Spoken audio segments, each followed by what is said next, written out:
Q&A session कर लेते हैं कि अगर कोई क्वेश्चन हैं तो बताइए, चाहे इससे रिलेटेड हो चाहे असाइनमेंट से। सर असाइनमेंट का जो सेकंड क्वेश्चन है वो ज़रा एक्सप्लेन कर दें।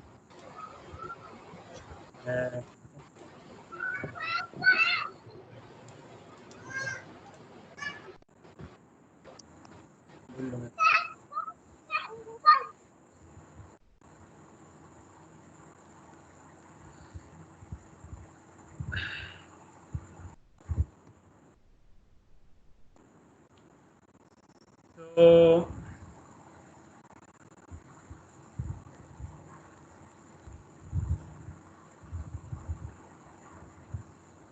अभी असाइनमेंट नजर आ रही है मेरी स्क्रीन पे?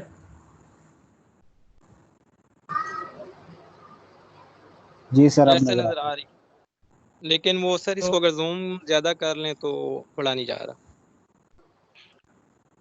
ठीक है। तो बेसिकली दो क्वेश्चन हैं।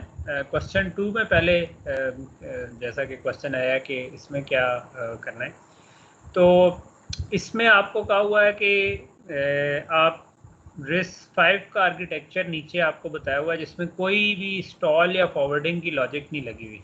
ठीक है, तो ये डिज़ाइन जो है ये आपका स्टार्टिंग पॉइंट है। ठीक है, तो आप चाहें तो इसी का प्रिंट लेकर या इसी को कॉपी पेस्ट करके इसके ऊपर बाकी का भी डिज़ाइन कर सकते हैं। ठीक है, या हाथ से ड्रॉ करके भी इसको बाकी का डिज़ाइन कर सकते हैं। तो इसके अंदर आप देख सकते हैं कि स्टॉल या बाईपासिंग कुछ भी नहीं डाला होगा। ठीक है, तो आपको कहा क्या है कि हम इसके अंदर सिर्फ एक बाईपास पार्ट डालना चाहते हैं जो कि मेमोरी एक्सेस स्टेज से लेकर second operand at the end of decode stage पे हो। तो इसका मतलब ये हुआ कि ये हमारी स्टेजेस है ना, ये हमारी ये यहाँ से ये डिकोड स्टेज है, ये एग्जीक्यूट स्टेज है, ये मेमोरी एक्सेस स्टेज है। तो मेमोरी एक्सेस स्टेज की आउटपुट से उठाएं और ये डिकोड स्टेज के ऊपर, यानी कि जो रजिस्टर बी जिसको हमने फॉरवर्ड करना था, इसके पीछे हम इस जगह पर अपना एक बाईपास पाथ देना चाहते हैं। तो यहाँ से उठाकर हमारा एक मक्स इधर आ जाएगा जो कि इस मक्स से आगे लग जाएगा। ठीक है, तो प्रॉब्ली इसके ऊपर ड्रॉ करना इतनी अच्छा आइडिया नहीं है, मे बी इसको थोड़ा सा मॉडिफाई करना है तो मोस्ट प्रॉब्ली आप रीड्रॉई करें। ठीक है, तो इसके पीछे आपका एक मार्क्स लग जाएगा जो कि बाईपास पाथ होगा यहाँ से यहाँ पे। तो आपको कहा क्या है कि आपने करना क्या है कि complete logic including control signals for mentioned bypass path, design logic for stalling processor in all other cases. तो आपने उसको इधर ड्रॉ करना है कि जो भी बाईपास पाथ बनेगा प्लस आपने स्टॉलिंग की जो भी लॉजिक बननी है कि आप स्टॉल भी कर सकें प्रोसेसर को। तो यानी कि एक बाईपास पाथ एग्जिस्ट करता है और कोई बाईपास पाथ एग्जिस्ट नहीं करता, तो फिर हार्डवेयर डायग्राम में क्या चेंज आएगी, कहाँ पर मार्क्स लगेगा, कहाँ पर स्टॉल की लॉजिक लगेगी। और फिर स्टॉल की लॉजिक जिस तरह हमने स्लाइड्स में कवर की थी डिटेल में कि स्टॉल किस किस केस में होता है, फिर हमने कवर किया था कि अगर हम बाईपास पाथ दे दें तो कब स्टॉल नहीं होता। तो उसमें स्पेशली वो वाला पार्ट जिसमें हमने एक बाईपास पाथ सबसे पहले ऐड किया था और देखा था कि किस केस में स्टॉल नहीं हो रहा और कब हो रहा है। तो आपने उसी किस्म का काम करना है मगर उस बाईपास पाथ पे नहीं, बल्कि इस वाले बाईपास पाथ पे जो आप ऐड करेंगे। तो ये मुझे अच्छा आइडिया दे देगा कि आपको वो वाला पार्ट समझ आया कि नहीं आया। ठीक है, तो ये मेन आइडिया। ठीक है, क्योंकि हमेशा सारे बाईपास पाथ पे नहीं डलते हैं ना, तो आप कम बाईपास पाथ डालते हैं तो आप जिन बाईपास पाथ आपने जो उनसे दिए होते हैं उन पे आप बाईपास नहीं करते, बाकी सब के ऊपर आप स्टॉल करते हैं, यानी उन पे बाईपास करते हैं, बाकी सब पे आप स्टॉल करते हैं। तो आपको वो लॉजिक ठीक सर। तो आपको हार्डवेयर पार्ट ए में जो बनाना है उसमें आपको स्टॉल प्लस बाईपास दोनों ही बनाने हैं। ठीक है, कि स्टॉल की भी होनी चाहिए, बाईपास की भी होनी चाहिए, लेकिन बाईपास जो है वो सिर्फ एक पाथ जो हमने कहा है, और जो स्टॉल की कंडीशन है वो पार्ट बी है बेसिकली। ठीक है, ये जो आपकी स्टॉलिंग की लॉजिक है ना, उससे मुराद इधर है कि जो स्टॉल की कंडीशन हमने काफ़ी डिटेल में डिस्कस की, वो आपने वो इस केस में अपनी एक नई बनेगी जो भी कंडीशन, वो आपने देखना है कि कब स्टॉल करना है कब नहीं। सर ये असाइनमेंट वर्ड में मिल जाएगी ताकि उधर से ही अगर इसके ऊपर अगर चेंजेस करनी हो तो कर लें। यार वर्ड में तो नहीं, लेकिन आपको मैंने स्लाइडें शेयर की हुई हैं, उनमें से किसी स्लाइड से इसको डाल लीजिएगा अगर आप। सर वो स्लाइड्स, ये भी स्लाइड से ही कॉपी पेस्ट हुआ हुआ है, ठीक है। तो स्लाइड से आप उठा लेना, तो स्लाइड में आपको मिल जाएगा ये। और पार्ट ए जो था, इसमें किसी ने पार्ट क्वेश्चन 1 में किसी ने पूछा हुआ था कि जी ये तो हम तो 5 स्टेज कर रहे थे, तो इसमें 6 और 7 स्टेज से प्रैक्टिकली इस क्वेश्चन में कोई फर्क नहीं पड़ता। इसमें आप जिस तरह हमने आयरन लॉ पढ़ा था कि उसके हिसाब से आप देखें कि मैं इसमें ये नहीं चाह रहा कि आप कोई तुक्का मार के मुझे बताएं कि जी ये ज़्यादा बेहतर होगा या वो, मैं एग्जैक्ट देखना चाह रहा हूँ कैलकुलेशन, और वो एग्जैक्ट कैलकुलेशन आप कर सकते हैं यूजिंग दिस इंफॉर्मेशन, कि आप देख सकते हैं कि अच्छा यार, क्योंकि इसमें एग्जैक्टली बताया हुआ है कितने % ऑफ इंस्ट्रक्शन स्टॉल होती हैं, ठीक है। तो आप उससे निकाल सकते हैं कि आपको ओवरहेड कितना पड़ेगा, ठीक है। तो आप इधर अगर प्रॉपरली आयरन लॉ इस्तेमाल करें तो आप इसको सॉल्व कर लेंगे। आई एम नॉट श्योर, हो सकता है कि वीडियो लेक्चर्स में कोई, अगर हमने मिड का सोल्यूशन किसी जगह डिस्कस किया हो, उसमें अगर उस साल क्वेश्चन इससे मिलता जुलता आया हो, तो वो भी आपको एक अच्छा हिंट मिल जाएगा उसमें कि क्या किस तरीके से इसकी कैलकुलेशन। तो और कोई क्वेश्चन हो?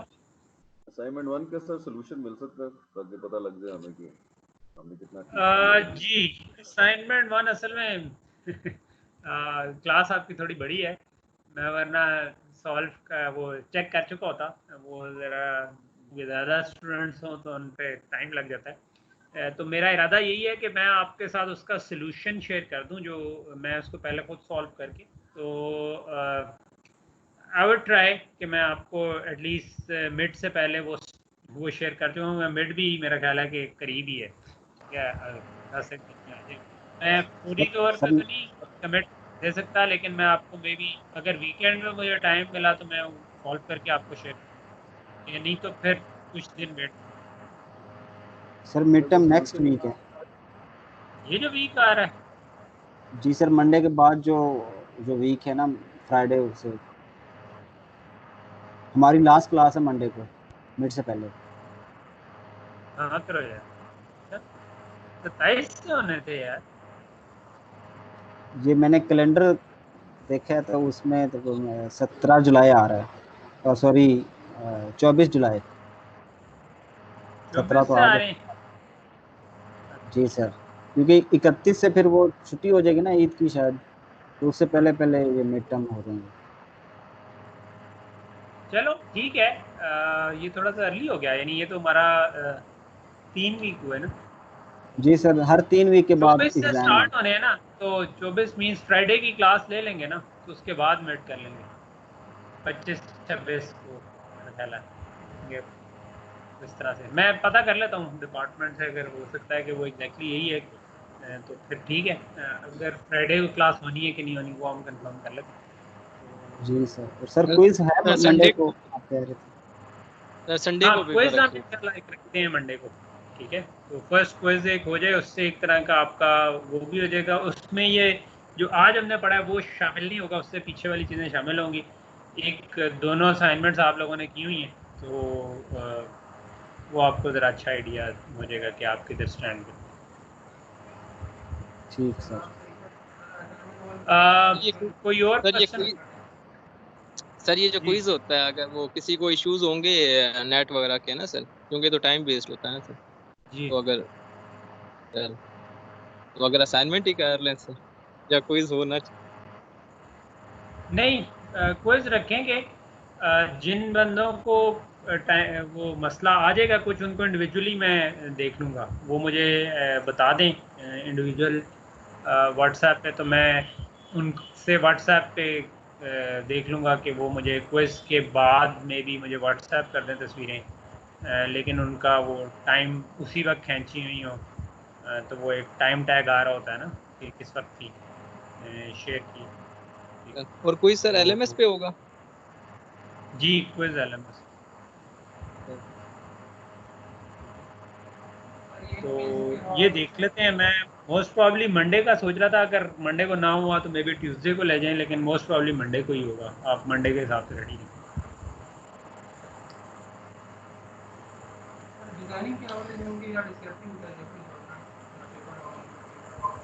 अच्छा, कोई और क्वेश्चन आज के लेक्चर से या पिछले लेक्चर से? पिछले लेक्चर में भी किसी ने कोई क्वेश्चन नहीं किया, तो मैं एक्सपेक्ट कर रहा था कि बाद में पढ़ा हो तो शायद कोई क्वेश्चन पैदा हुआ हो।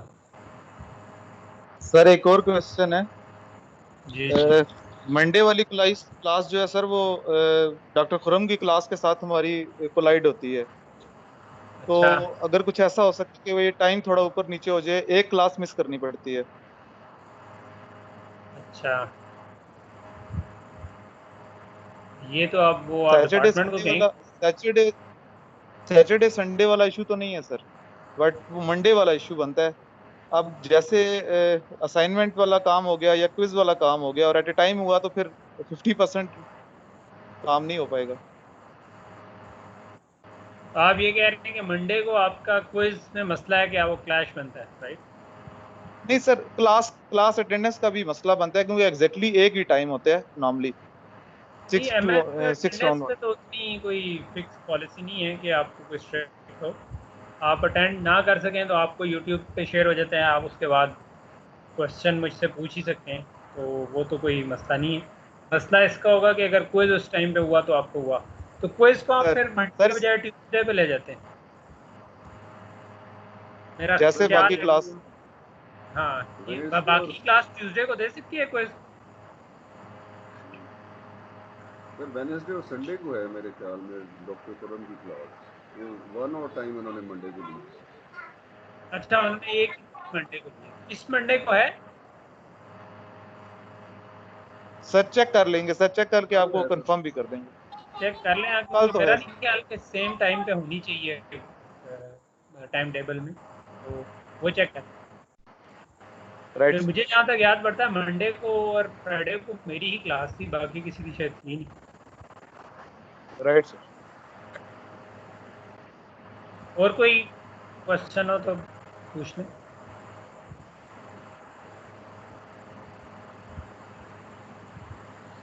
सर ये एक क्वेश्चन था रिगार्डिंग मेमोरी सर। जी ये जी सर हमारे पास दो कैशे होते हैं, लेवल 1 लेवल 2, और उसके बाद रैम आ जाती है सर। तो अभी जी। जैसे जैसे रजिस्टर सबसे फास्ट होते हैं, उसके बाद कैशे लेवल 1 होती है, फिर कैशे लेवल 2, और उसके बाद मेमोरी होती है सर।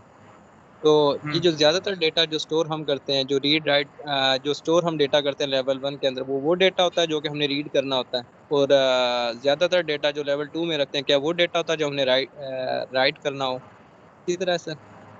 नहीं नहीं, रीड राइट से ताल्लुक नहीं है। जो भी डाटा हम एक्सेस करेंगे ना, वो वो मेमोरी से उठ के लेवल 1 में भी आ जाएगा और लेवल 2 में भी आ जाएगा। ठीक है, सिर्फ ये है कि लेवल 2 में थोड़ा ज़्यादा डाटा पड़ा होता है, लेवल 1 में थोड़ा सा कम पड़ा होता है। ठीक है, बिकॉज लेवल 1 फास्ट है, उसमें वो छोटी है, उसमें कम डाटा आ सकता है, तो वो जो इधर से निकलेगा वो हम लेवल 2 में रख लेंगे। ठीक है, फिर अगर लेवल 2 भी फिल हो जाए, उसके बाद जो निकलेगा वो फिर हम नहीं रख सकते लेवल 2 में भी, तो फिर वो DDR में पड़ा होगा। ठीक है, बाद प्रोसेसर्स में लेवल 3 कैश भी होती है, वो लेवल 3 में भी ना पड़ा हो तो फिर वो DDR में चला जाएगा। Right sir. तो रीड सर या राइट का ताल्लुक ऐसा नहीं है।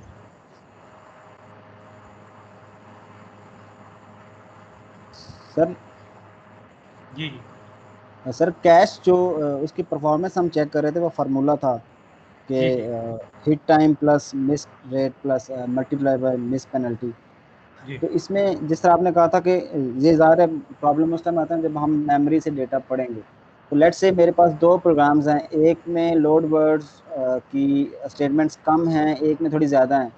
तो क्या उनकी जी जी। परफॉर्मेंस बराबर रहेगी या इससे इफेक्ट पड़ेगा कि एक प्रोग्राम में अगर लोड वर्ड की स्टेटमेंट्स ज़्यादा हैं तो उसमें फिर ज़्यादा प्रॉब्लम हो सकती है या ज़्यादा चांसेस हैं कि उसकी परफॉर्मेंस बेहतर नहीं होगी? बिल्कुल फ़र्क पड़ेगा। आपका जो, अगर आपकी मेमोरी एक्सेस ज़्यादा हो रही है और उसमें आपको कैश मैसेज पढ़ते हैं तो होगा, मतलब स्लो हो जाएगा प्रोग्राम। उसके बजाय अगर सेम डाटा के ऊपर कंप्यूट कर रहे हैं और वो आपको कैश में ही मिलता रहता है, तो वो फास्ट प्रोग्राम होगा। यानी इसमें आप समझें कि इससे भी फ़र्क पड़ जाता है कि मतलब मिसाल के तौर पर एक इमेज के ऊपर आपने कोई डबल लूप लगता है ना रोज और कॉलम्स पे, तो अगर आप रो वाइज एक्सेस कर रहे हो या कॉलम वाइज एक्सेस कर रहे हो, इससे भी फ़र्क पड़ जाता है। कि आप कॉलम वाइज एक्सेस करेंगे तो ये हम अगले क्लास में देखेंगे इसकी एग्जांपल, कि अगर आप कॉलम वाइज एक्सेस कर रहे होंगे तो आपको कैश में ज़्यादा पड़े होंगे, अगर आप रो वाइज एक्सेस कर रहे होंगे तो आपको कैश हिट ज़्यादा मिलेंगे, तो वो फास्ट होगा। ठीक है, और ये और फिर लोगों ने फिर इस पर काम किया होता है कि किस तरह हम इम्प्रूव कर सकते हैं एक कोड को कि वो कैश फ्रेंडली हो जाए। ठीक है, कि उसमें अगर आपको पता है कि कैश का ब्लॉक साइज कितना है, तो आप चीज़ों को इस तरीके से प्लेस करने की कोशिश कर सकते हैं कि आपको कैश मिसेस कम पड़े और आप उसको पास। तो लेकिन अगर आपको पड़ी हैं तो फिर आपका प्रोग्राम डेफिनेटली स्लो होगा। सही।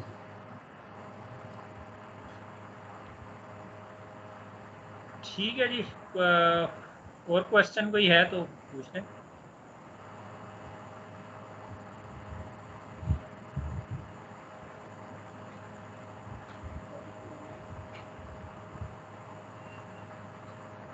तो और कोई क्वेश्चन नहीं है तो मे बी हम फिर इसको क्लोज करते हैं आज के लिए। फिर इंशाल्लाह नेक्स्ट क्लास में मुलाकात होती है।